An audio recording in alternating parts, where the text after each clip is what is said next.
Test micro. Un, deux, Tias. J'allons pleurer non de Tias. Pardon. Pourquoi une chaîne YouTube? Et pourquoi pas?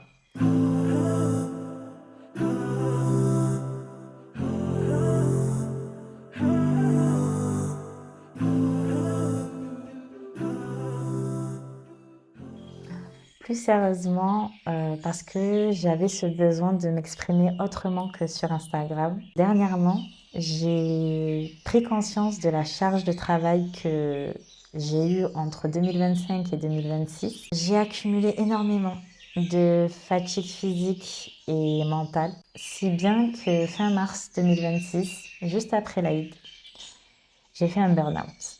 Pour les personnes qui me connaissent déjà, vous savez que c'est pas mon premier burn-out. Mais alhamdoulilah, contrairement à celui que j'ai fait en 2019, celui-ci m'a permis de prendre du recul sur ce que j'envisageais pour la suite de Tama.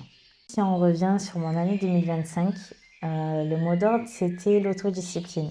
Alhamdoulilah, j'ai eu énormément d'opportunités, j'ai pu concrétiser plusieurs de mes projets, mais j'étais focalisée uniquement sur mon travail. Et donc en fait, j'ai négligé tous les autres aspects de ma vie, donc vie sociale, spiritualité, hygiène de vie. Donc je ne voulais pas répéter les mêmes erreurs pour l'année 2026, et pour cette année, je me suis donné comme objectif l'équilibre.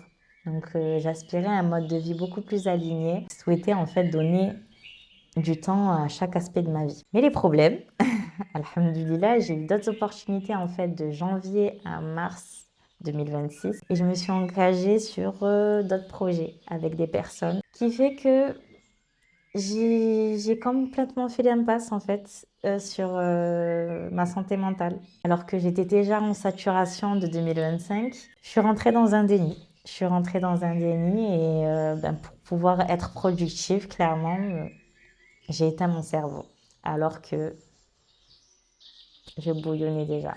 Du coup, j'ai accumulé encore de la fatigue, du stress et beaucoup et surtout de la frustration. Parce que ok, j'étais productive, mais j'étais pas du tout performante. Et mon niveau de fatigue, en fait, il était tel que ça se ressentait dans la qualité de mon travail. Et c'était plus possible. Clairement, c'était plus possible.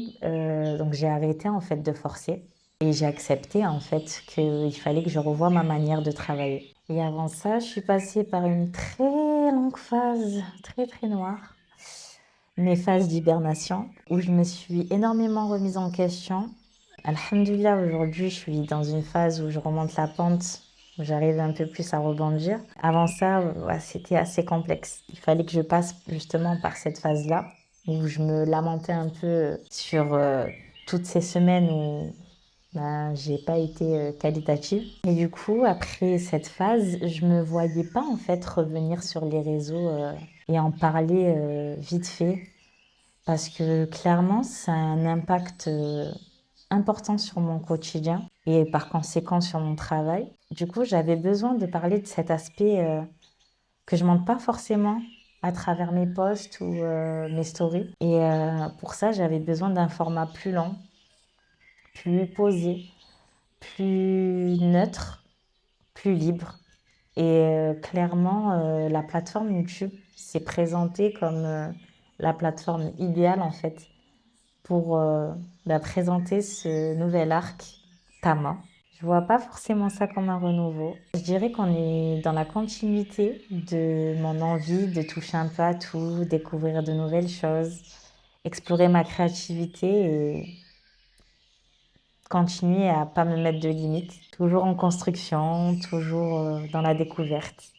Du coup, si cette petite intro vous aura intéressé, ou même ne serait-ce que titiller votre curiosité, je vous invite à vous abonner, à activer la cloche surtout parce que mon contenu ne sera pas algorithme friendly. Je vous le dis direct. Clairement, on est sur un rythme de post aléatoire, un peu comme mes autres réseaux finalement. Et pour ceux qui me découvriront à travers cette chaîne, je me présente, moi c'est Fania, une artiste finalement en construction à durée indéterminée. Si tu aimes l'art en tout genre, je t'invite à découvrir mon univers artistique qui est Tama. Tu y retrouveras de la spiritualité, de la modernité, de la traditionnalité, de la calligraphie, principalement sur toile, des tatouages éphémères, de l'illustration, du graphisme, aussi des doutes, de l'introspection, des remises en question, aussi des thématiques un peu plus légères qui se veulent inspirantes et motivantes, pourquoi pas.